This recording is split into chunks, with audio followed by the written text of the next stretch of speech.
саволи ман чунин аст.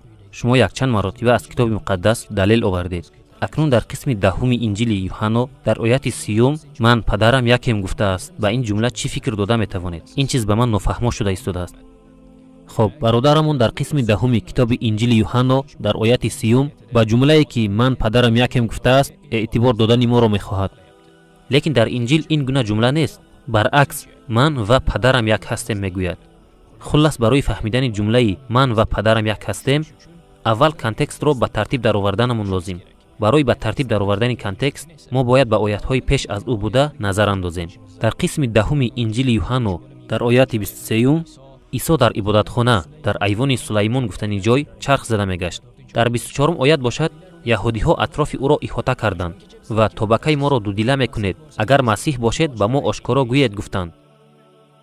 дар 25 оят ба саволҳо ҷавоб дод. ман ба шумо гуфтам, аммо шумо бовар намекунед. корҳое ки аз нои падари дар осмон буда карда истодаҳои ман ки буданамро нишон дода истодааст. дар 26 оят бошад шумо бошед бовар намекунед, зеро шумо аз гӯспандҳои ман нестед. дар 27 оят бошад гӯспандҳои ман ба овози ман гӯш меандозанд. ман онҳоро мешиносам, онҳо бошад ба ман пайравӣ карда мегарданд. дар 28 оят ман ба онҳо ҳаёти абадиро медиҳам. онҳо ҳеҷ вақт ҳалок намешаванд. ҳеҷ кас онҳоро аз дасти ман кашида гирифта наметавонад. дар 29 оят падари ман ки онҳоро ба ман додааст аз ҳама бузург аст. ҳеҷ касе аз дасти падарам онҳоро кашида гирифта наметавонад. дар 30 оят бошад ман ва падарам як ҳастем гуфта истодааст. пас баъди контекстро тафтиш карда баромаданамон мо дар роҳи як мақсад ҳастем гуфтани маъно баромада истодааст. бинед дар 28 оят ҳеҷ кас онҳоро аз дасти ман кашида гирифта наметавонад. дар 29 оят падари ман ки онҳоро ба ман додааст аз ҳама бузург аст. ҳеҷ касеро қувваташ намерасад ки аз дасти падарам онҳоро кашида гирад. дар 30 оят бошад ман ва падарам якем, яъне мақсади мо як ҳаст гуфта истодааст. масалан падари ман шифокор, ман ҳам шифокорам. ман ва падарам як ҳастем гӯям мо як шахс не, балки мо соҳиби як касб ҳастем гуфтани маъно қасд карда мешавад.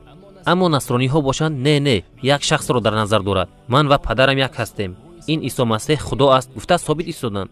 агар шумо 17 қисми инҷили Юҳанно ояти 21-ро хонда бинед, дар он ҷо чунин гуфтааст: эй падар, чӣ гунае ки ту ба ман ва ман ба ту мебошам, онҳо ҳам ба мо бошад. дар ин ҷо исо масеҳ ба 12 нафар ҳавориён муроҷиат карда истодааст. падар ба исо масеҳ бошад ба 12 нафар ҳавориён як ҷо шуда ҷамъ 14 то худо шуд. дар ин гуна ҳолат сегона муқаддас куҷо шуд? ин ба ақл намеғунҷад ку. дар ин ҷо ҳам исо масеҳ мақсади мо як гуфтани маъноро қасд карда буд. дар 17 қисми инҷили Юҳанно дар ояти 23 ман бар онҳоям, ту бошӣ бар манӣ. ин хел ки бошад онҳо бар якҷоягии мукаммал бошанд. дар ин ҷо ҳам 14 худо ишора аст магар? асло ин хел нест. яъне мақсади онҳо як аст. аллоҳ таоло исо масеҳро ҳамчун паёмбар фиристод. ба исо масеҳ бошад ҳавориён барои рисолатро паҳн намудан кӯмак карданд. онҳо ҳама дар роҳи як мақсад ҳаракат мекарданд. мақсад як аст гуфтан, шахсият як аст гуфтан намебошад. умедворам ки ба саволатон ҷавоб гуфта тавонистам. бале ҷаноб, ба яккаву ягона будани худо боварӣ доред? бале. ба худо будани исо масеҳ боварӣ доред? не. муҳаммад саллаллоҳу алайҳи ва саллам ба пайғамбари худо буданаш боварӣ доред? бале. машааллоҳ, агар шумо ба аллоҳи ягона имон оварда бошед, муҳаммад саллаллоҳу алайҳи ва салламро ба пайғамбари аллоҳ буданаш имон оварда бошед, пас шумо мусулмон шудед. акнун инро фақат ба арабӣ гуфтан дар кор тамом. хоб ҷаноб, хело хуб, ин хеле бошад бо ман такрор кунед. ашҳаду аллаҳ илаҳа илlallah ва ашҳаду анна муҳаммадан абдуҳу ва расулуҳу. гувоҳӣ медиҳам ба ғайри аллоҳ ҳеҷ илоҳе нест.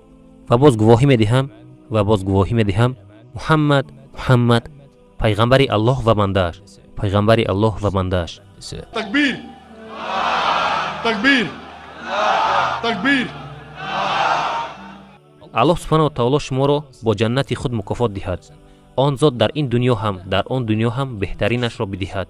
ҳамчунин мехоҳам ба шумо тарҷумаи Қуръонро ҳадия кунам. метавонед ба саҳна бароед.